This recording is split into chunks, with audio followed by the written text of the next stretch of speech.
Buenos días, damas y caballeros. Bienvenido a este su espacio Periodismo y Sociedad. Un programa abierto, horizontal, que se transmite por el canal 19 Cinevisión en todos los cables en República Dominicana y allende de los mares para la diáspora y todas las personas que quieran verlo a través de streaming, Facebook, YouTube y otras plataformas. Un programa producido por don Andrés Licho Mato. Buenos días, don Andrés, y buenos días, don Eli. Saludos, don Licho. Buenos días, bien, buenos días. No, ahora estamos alejados. Estamos ahí, pero estamos aquí, estamos juntos. Un nuevo set más dinámico y más... Sí, nos cambiaron el escenario. Eso es parte de lo que... de las ventajas de ser dueño. Qué bueno. Miren, de verdad que... ¿Y el parque botánico cómo está? Bueno, de eso queríamos hablar. Ayer, el lunes, el presidente como que le tumbó las alas a esta sociedad que aves agoreras se empoderó, porque dijo, bueno, ustedes no lo conocen, ¿por qué están protestando si no lo conocían? Realmente con el aspaviento que se hizo, uno creía que ese grupo tenía una información cabal sobre el proyecto, pero resulta que ayer fue que el gobierno lo presentó y fue todo lo contrario a lo que habían pronosticado esas voces agoreras y esos asiduos manifestantes de las redes sociales. Pero las redes hacen muchas cosas. Ayer se presentó el gobierno, el ministro del Medio Ambiente, el ministro de Obras Públicas, el ministro de la Presidencia, y explicaron el proyecto y entonces determinaron que no van a tocar el parque botánico, que lo que van a tomar es la acera que está ahí, pero que además le van a agregar al parque botánico unos miles de metros que van a reforzar su territorio, a ampliarlo y van a mostrar áreas más atractivas para la gente que va al botánico con frecuencia. El caso es que el gobierno ha hecho bien con dar esta explicación, el gobierno ha hecho bien con lo que va a hacer. Realmente lo que han planteado es un beneficio para la ciudad y sobre todo para las zonas la zona norte básicamente y la zona esa de Arroyo Hondo y los ríos, hasta gente del Cibao que viene por ahí.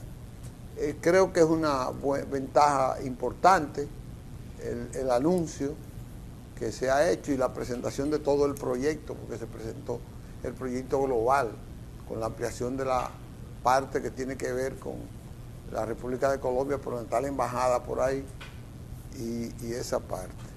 No se habló del túnel ayer, no me extrañó mucho, pero sí se habló de algunos elevados, de retornos, en ese sentido. Un comedor para los que van al botánico, que ahí no lo hay, aunque hay sus pequeños restaurantes, pero no hay un comedor para los empleados y para esas personas.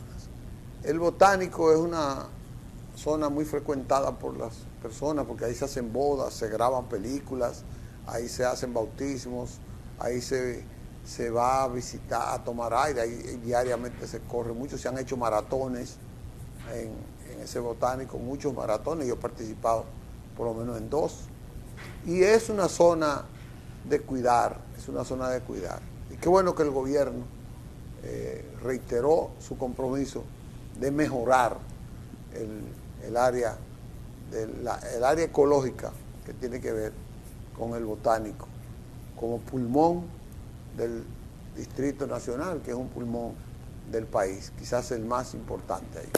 Ahí tenemos una expresión de José Ignacio Paliza, que no sé si ustedes quieren que lo pongamos ahora, o ustedes quieren hacer un comentario. Vamos a ponerlo ahora. No, vamos a ver el video y eso nos ilustra, nos coloca en contexto. Vamos a ver, Humberto, vamos a colocar aquellos que movidos por esa energía reclamaron de alguna forma más nivel de información, particularmente el gobierno del presidente Abinader. En el caso mío propio, agradecemos su esfuerzo, porque en esa dinámica de democracia que vivimos hoy, tenemos la oportunidad de construir una mejor República Dominicana, que es el propósito de todos y de todas. Muchas de las preocupaciones que quizás y reclamos que quizás muchos habían argumentado no tienen razón de ser. Sin embargo, por eso estamos aquí, para poder entre todos poder soñar y vivir con soluciones como estas que van a impactar la vida positiva de todos y de todas. Y como es costumbre del gobierno del presidente Abinader, nosotros estaremos siempre dispuestos a escuchar, a conversar, a intercambiar ideas y a hacer comunidad de manera conjunta. Esta obra, como otras que hay en el Gran Santo Domingo, como es la Plaza de la Bandera, como es la solución de la ecológica y como es otras importantes vías que tendrán que intervenir por el gran crecimiento del Gran Santo Domingo, se harán siempre tomando en cuenta la movilidad, pero la preservación de los espacios ecológicos del medio ambiente. Porque tenemos que ver que esta obra cuenta de 7 retornos. Va a cerrar más de 20 y pico de cruces que interrumpen el tránsito, pero va a tener, aparte del gran distribuidor de la Jacobo Magluta con la Colombia, también 2 pasos a desnivel con trincheras, un puente que es uno en la Pérez Ricard y otro paso a desnivel en lo que es la avenida de los Próceres, que va a facilitar el tránsito. Entonces, esto es un gran compromiso del presidente de la República y del gobierno. Y estamos empeñados en tener una celebración por todo lo alto del 50 aniversario del Botánico, que será el año que viene. Vamos a hacer una construcción de edificios, de baños públicos y control de monitoreo. Construcción de un dispensario médico. Construcción y remozamiento del domus pequeño y el domus grande, que es aquí donde usted está. Construcción de un comedor, tanto para los empleados como para los visitantes, que muchas veces demandan tener una zona donde poder cobijarse si está lloviendo y poder comer. Un kiosco administrativo para darle servicio también de información a la población. La rehabilitación del sendero de los sentidos, el remozamiento del jardín japonés, una de las zonas más hermosas de todo el parque, la readecuación del pabellón ecológico y la construcción de un almacén de suministros.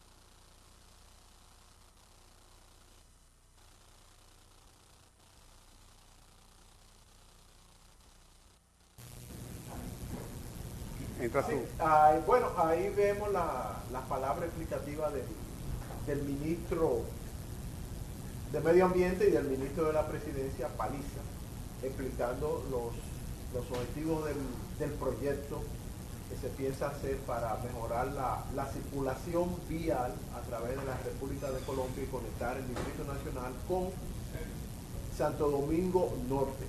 Mira, yo creo que a partir de esa intervención, del gobierno.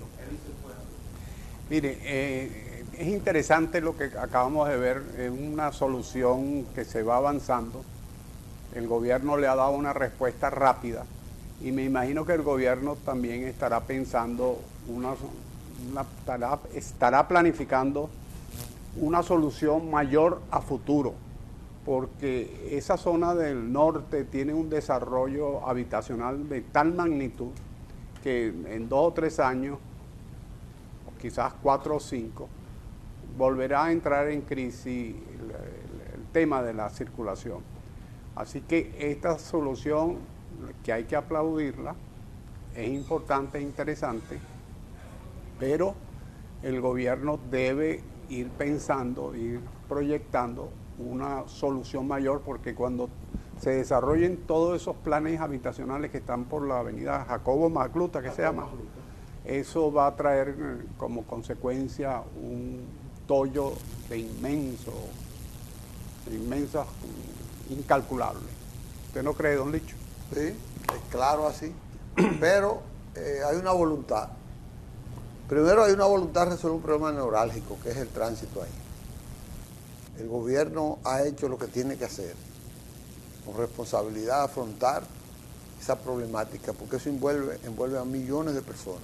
Más de 1 millón de personas está afectado con ese caótico tránsito de la avenida República de Colombia. Y el gobierno, no solo ahí, tiene que resolver el problema del tránsito en todos los sitios, tiene que hacer el esfuerzo de hacerlo en todos los lugares. Pero ahí ya tiene un proyecto, tiene un plan. La ciudadanía lo que tiene que aquilatar es los beneficios de ese plan, que por lo que se demostró ayer, es más beneficioso que perjudicial el plan. Muy interesante y está bien concebido. Correcto. Además, es un plan, y perdone que lo haya interrumpido, que en relativamente poco tiempo le va a ofertar una solución al problema. Correcto. ¿Qué el gobierno tiene que seguir, que aquilatar con esta experiencia? Bueno, la información que debe darle a tiempo al país. Ahora se demostró que el gobierno sigue siendo un gobierno muy sensible a las redes sociales, pero dejó que las redes sociales le cogieran adelante. Y lo que tiene que hacer es tener una estrategia adelantada de un proyecto tan importante como este. Y informarlo y llamar, como llamó a París ayer, a la opinión de la gente. Ayer no apareció ese grupo que iba a ir a hablar con los funcionarios, ayer no aparecieron, nada más hubo uno que pidió la palabra, no apareció más. Entonces eso indica que ya están desenfundados, como dicen en el campo. Ahora, es bueno acotar que el gobierno hizo lo que debió hacer desde un principio, unificar el mando informativo, porque ese ministro de Medio Ambiente que vimos hablando ahí, anunciando una serie de obras para el Jardín Botánico, fue quien, como se dice popularmente, alborotó la zavipa. ¿En qué sentido? Él dijo, casi textualmente lo estoy diciendo, que le iban a quitar al parque la acera y que iban a rodar un chin, alrededor de 10.000 o 12.000 metros. 11.000 metros. Entonces, eso alborotó la zavipa. El gobierno lo que tiene es, a mi modo de ver, centralizar un poquito más las informaciones, porque una mala información puede contribuir a generar este tipo de ruido, este tipo de problemas. Eso es definir una estrategia. La estrategia de comunicación te define cuándo, qué decir, quién lo va a decir y cómo lo debe decir. Ahí tú tienes que centralizar la estrategia. ¿Cuándo lo debe decir? ¿Antes, durante o después? ¿Quién debe ser las personas o la persona que tiene que rendir la información a fin de que sea explicativa y no confusionista? Inclusive, ¿dónde la debe decir? Correcto. Todo eso lo tiene que ver una estrategia de comunicación de cualquier proyecto. Pero para eso tiene que haber la estrategia. Tiene que haber por lo menos una cabeza visible que ordene y que centralice esto. Bueno, ya hoy la marea ha bajado, salvo el cineasta de apellido Cabral, quien se presentó allí y dijo, bueno, esto no era lo que nos habían, la información que había salido por adelantado, era otra. Sí. Él dice, esto que se está haciendo, esto que se anunció, yo lo apoyo. Ahora, si se varía, yo vuelvo a la carga. Correcto. Y es muy importante, hay una información que es bueno recalcarla. El ministro de Obras Públicas, el señor Estrella, anunció que este conjunto de obras va a ser entregada dentro de 2 años, de 18 a 24 meses. Eso es muy importante porque ahí están los recursos, unos recursos que provienen del nuevo contrato que se hizo con la empresa que administra el aeropuerto. Aerodón, o sea, esa obra, a mi modo de ver, no se va a parar por falta de recursos económicos, sino que se va a continuar trabajando, salvo que no ocurran problemas en la naturaleza, que como todos sabemos, a veces la naturaleza, mucha lluvia, contribuye a paralizar las obras y la retarda. Así que es muy importante esto. Otra cosa importante que anunció el ministro es que conforme se vayan terminando los componentes de esta obra, se irán integrando a la circulación, porque esta obra contempla puentes, retornos y un túnel. Y algo muy importante también, la recuperación de la cañada. Esa cañada, la 800. 800, la cañada de Arroyo Hondo. Hondo. Que se va a convertir en un parque ecológico. En un parque ecológico. Sí, eso es muy importante. Eso ha sido traumático, esa cañada. Ha sido traumático esa cañada, que yo no sé cómo ahí vive. Se ha llevado muchas vidas. Se ha llevado muchas vidas, sí. Entonces hay que esperar y mantenerse vigilante para que esta obra no se detenga. Bueno, vamos a una pausa y venimos entonces con las pinceladas educativas.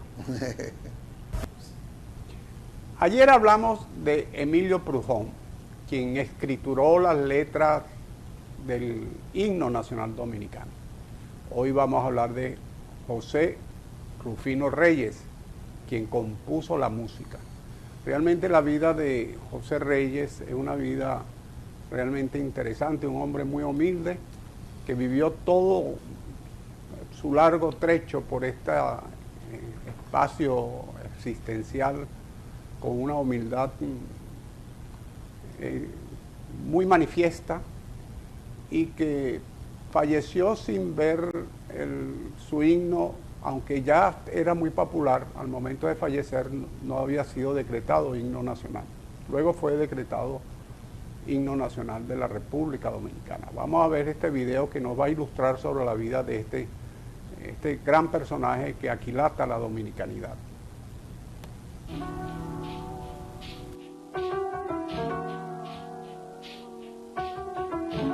José Rufino Reyes y Ciancas exaltó la dominicanidad en la composición del himno nacional. Saludos. José Reyes nace el 15 de noviembre de 1836 en Santo Domingo y fue el músico compositor del himno nacional dominicano. Entre sus otras obras se encuentran composiciones de valses y marchas. También escribió música secular y religiosa. José Reyes se ha convertido en uno de los pilares más importantes de la identidad cultural de la República Dominicana. Compositor y músico autodidacta, su más grande obra fue el Himno Nacional Dominicano, la cual es una pieza que sublima en el alma de los dominicanos y que ha trascendido en el tiempo durante los momentos más emblemáticos de la nación. Un contexto histórico de lucha y creación. José Reyes nació en un periodo complejo para la República Dominicana, bajo el régimen de ocupación haitiana. Un contexto que, sin duda, influyó en la vida del compositor. Su padre, Rafael Reyes, era un comerciante detallista humilde. Vivía en un bohío en la actual Arzobispo Noel, lugar donde pasaría la mayor parte de su tiempo, y haría sus creaciones. Este entorno marcaría su infancia y sería escenario donde forjaría las primeras raíces de su genio musical. A los 8 años, Reyes presenció la proclamación de la independencia el año de 1844, un hito que lo impulsó a involucrarse activamente en los asuntos patrios. Al poco tiempo, el ambiente de las luchas le llevó a enrolarse como soldado. Siendo soldado regular del ejército, estudió música con el director de la banda militar, Juan Bautista Alfonseca. Aprendió a tocar varios instrumentos musicales, pero se destacó en el violonchelo. Su vocación de compositor no tardó en salir a flote. Intelectualmente fue un autodidacta. A pesar de su talento evidente, Reyes mantenía una actitud de modestia y una severa autocrítica que le impedía compartir sus composiciones en la comunidad. Solo en ocasiones especiales, como misas, dejaba que su música fuera escuchada. la creación del himno nacional.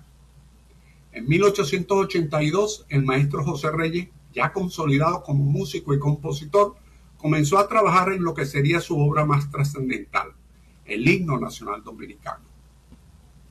En ese año, varios intelectuales de la época, entre otros César Nicolás Penson, José Dobeay, Francisco Enríquez y Carvajal y Emilio Prujón, colaboraron con él en la creación de las estrofas del himno a petición del propio Reyes. El himno se estrenó en 1883 en ocasión de la celebración del 20º aniversario de la restauración de la República. Este himno se interpretó por primera vez el 17 de agosto de 1883 en los salones de la respetable logia masónica Esperanza número 9, institución que hoy continúa ejerciendo su labor y que en ese tiempo estaba localizada en la Casa de las Gárgolas, calle Las Mercedes número 4, en la ciudad de Santo Domingo. 6 meses después, en una convención de prensa presidida por el director del Mensajero en el Teatro La República, como un homenaje al patricio Juan Pablo Duarte, se tocó nuevamente el himno. La banda militar del maestro Betances en la Plaza de la Cultura lo interpretó por tercera vez en 1885 y fue muy ovacionado. En ocasión de una fiesta patria, el himno iba a ser interpretado, pero el presidente Ulises Heró, conocido como Lilis, dispuso que se tocara en cambio la marsellesa. Para el cincuentenario de la República, el himno de Reyes había alcanzado popularidad. En 1896 se pidió que fuera consagrado como himno oficial dominicano.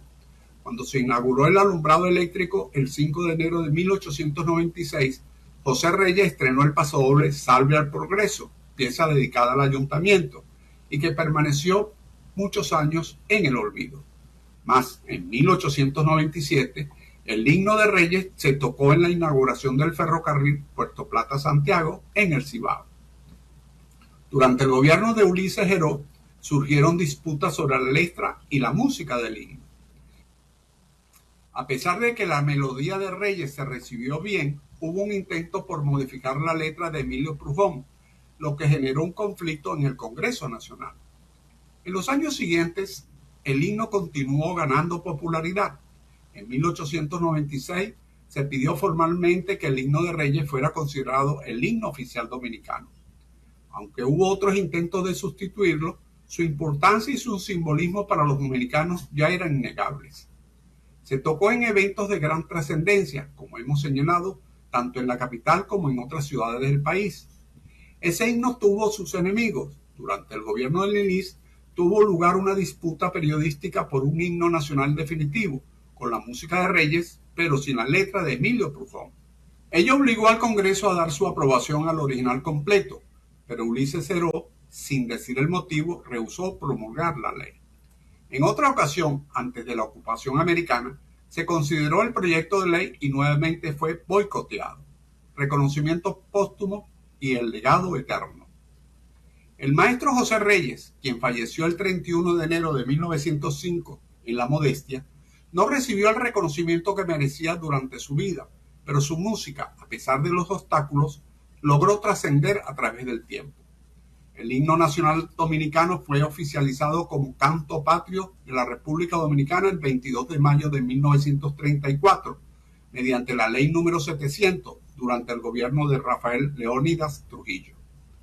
El himno nacional dominicano, a través de las estrofas de Emilio Prujón y la música de José Reyes, ha sido un canto al valor, unidad y patriotismo que sigue vigente en la memoria colectiva y enaltece la dominicanidad. La música de Reyes logró plasmar en notas la lucha por la independencia y la identidad de una nación decidida a ser libre y soberana. A través de su himno, Reyes inmortalizó el espíritu patriótico que sigue vivo en la República Dominicana. La herencia de José Reyes permanece como un testimonio de su sentido de patria grande y valerosa, siendo un baluarte de la cultura dominicana. Hoy, el himno nacional dominicano es una expresión vívida del orgullo para todos los dominicanos, y la figura de Reyes se recordará con honor y respeto como un símbolo de la historia y los valores de la nación.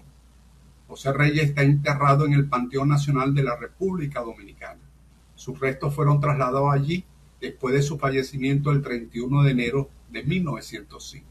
es cuanto salud, fuerza y unión.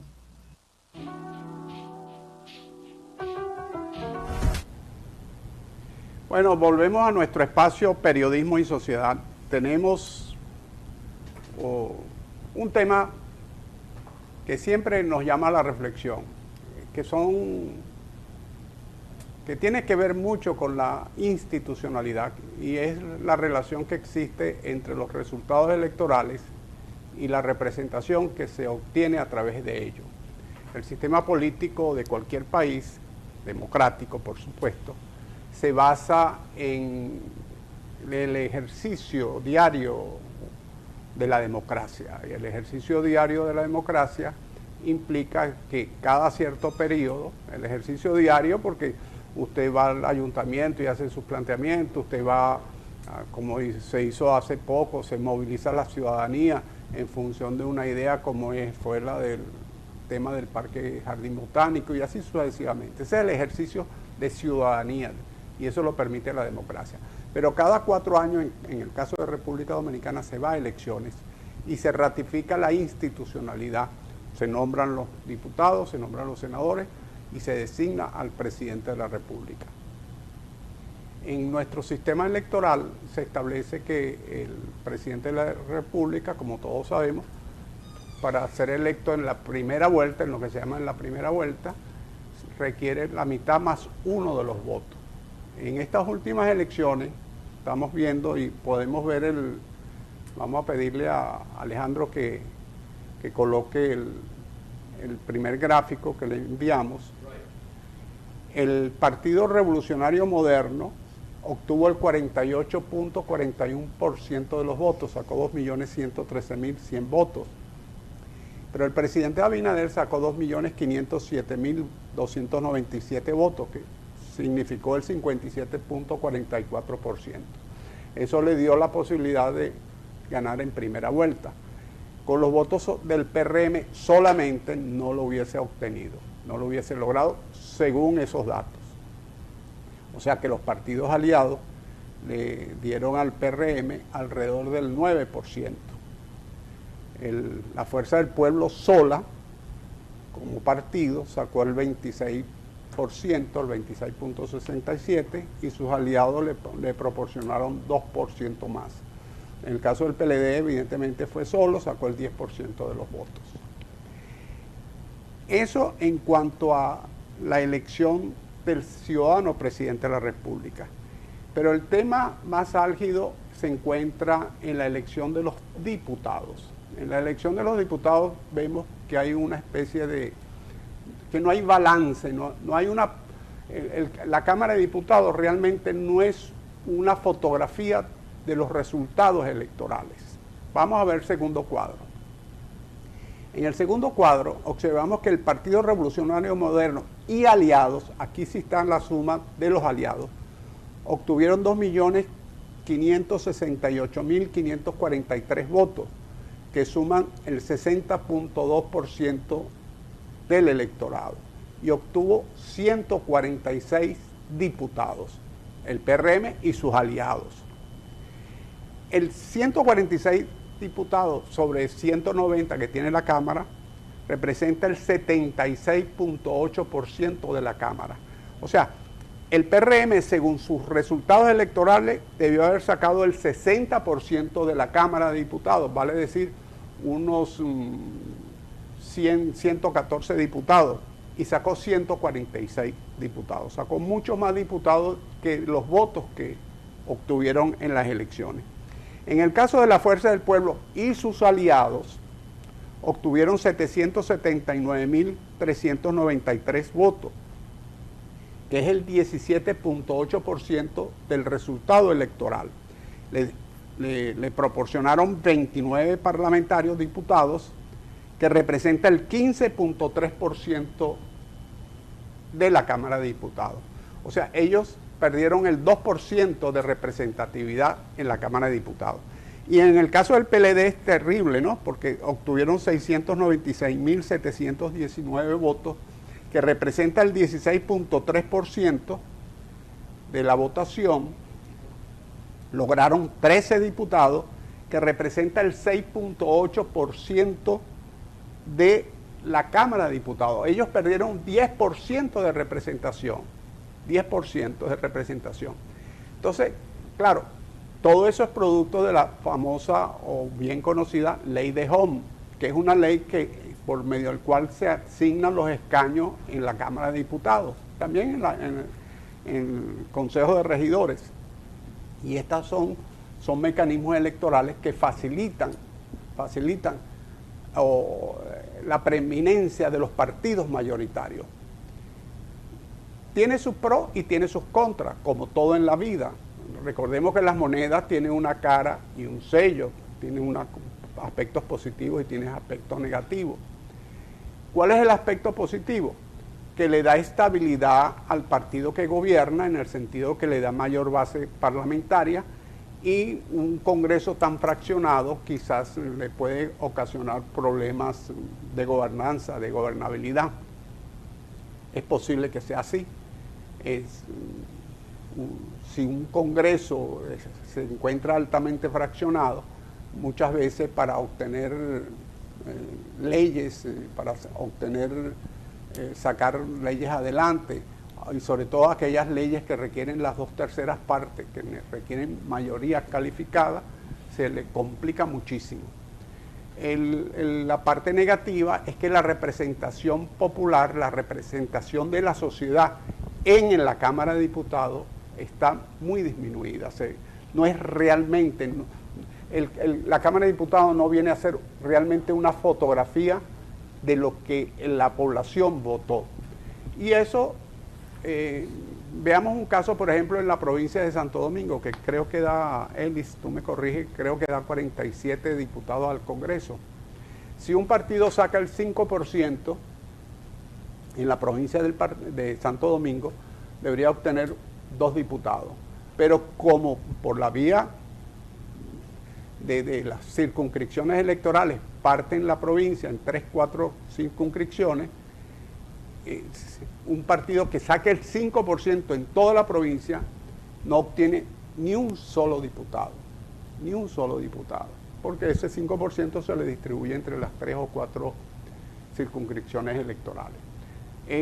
Son los temas del sistema electoral que siempre habrá que revisarlo y habrá que exponerlo en unas mesas de debate, en unas mesas de diálogo, porque en la misma medida en que la democracia se va solidificando y que la ciudadanía va obteniendo mayor cultura de participación y democrática, va pidiendo tener unos sistemas que lo representen más. No olvidemos que sobre el 46% está la abstención hoy en día, y quizás este sea uno de los puntos, esa falta de correlación entre votación y representación en la Cámara de Diputados, quizás sea uno de los puntos, no el único, quizás no es el más importante, que contribuye a la abstención. No, así mismo es. Las estadísticas electorales son muy reveladoras de los resultados de las elecciones, y yo me imagino que los estrategas de los partidos políticos estarán mirando esos resultados que usted acaba de presentar para diseñar una estrategia que le permita aumentar su caudal de presencia, tanto en ganar el poder y en los organismos como el Congreso y los ayuntamientos.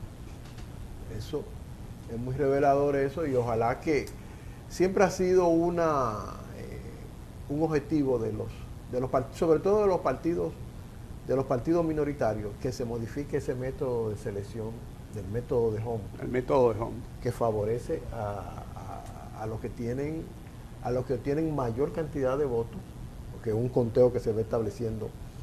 En este caso, al partido mayoritario, como el PRM pesó tanto como mayoría, llegó al 48% en la tarjeta electoral del presidente, y mutatis mutandi habrá logrado lo mismo, o quizá un poco más, en la parlamentaria, en la de diputados, pesó mucho sobre lo que fue la Fuerza del Pueblo y el Partido de la Liberación Dominicana, que quedaron muy alejados, muy distantes. Muy distantes, esa es la palabra.